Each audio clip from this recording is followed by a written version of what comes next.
Welcome to the Market Snapshot, where we give you the top stories in just a few minutes.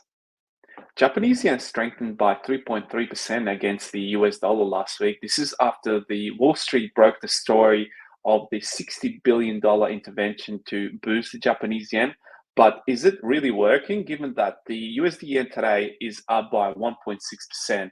And the US dollar is actually performing really well against most major currencies, despite the disappointing employment data that came out last week. And then just looking at the Aussie dollar today, that dropped at 0.6%.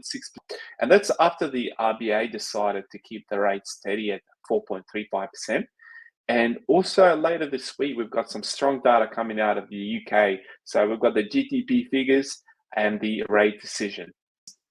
As I mentioned earlier, we've had that intervention happening towards the end of April, start of May, but that's not the first time that Japan has supported the yen. The first time this happened was between 91, 92, when the BOJ intervened to support the yen, selling the dollar, and then again after the Asian crisis in 97, 98, then back in November of 2011, just before the massive monetary expansion.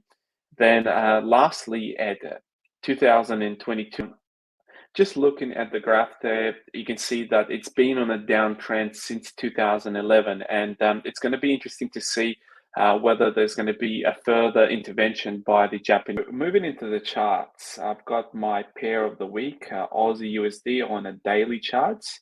We've had the RBA decisions coming out yesterday, and as I mentioned, the RBA decided to keep the rate steady.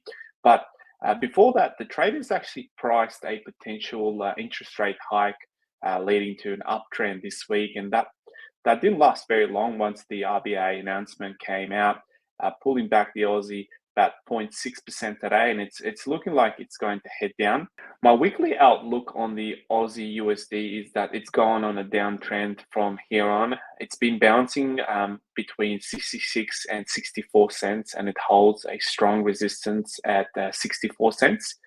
And this is primarily because of the fundamentals. We have a lot of US data coming out next week, including the inflation, and we know that the Fed's kept the rates on hold due to the inflation. We also have stronger than expected employment data coming out of us, so that's going to be interesting how it will turn out to be. But a lot of traders like to price in what's going to happen. Speaking of the data, I've got the economic calendar up on the screen from Titan's client cabinet, and highlighted this week with the highest importance. Another important news to note will be the Bank of England interest rate decision. Just like Australia and US, there is an expectation to keep the rate steady at 5.25. Later in the week, we also have the GDP data coming out of the UK, and there is an expectation of growth there at 0.3%.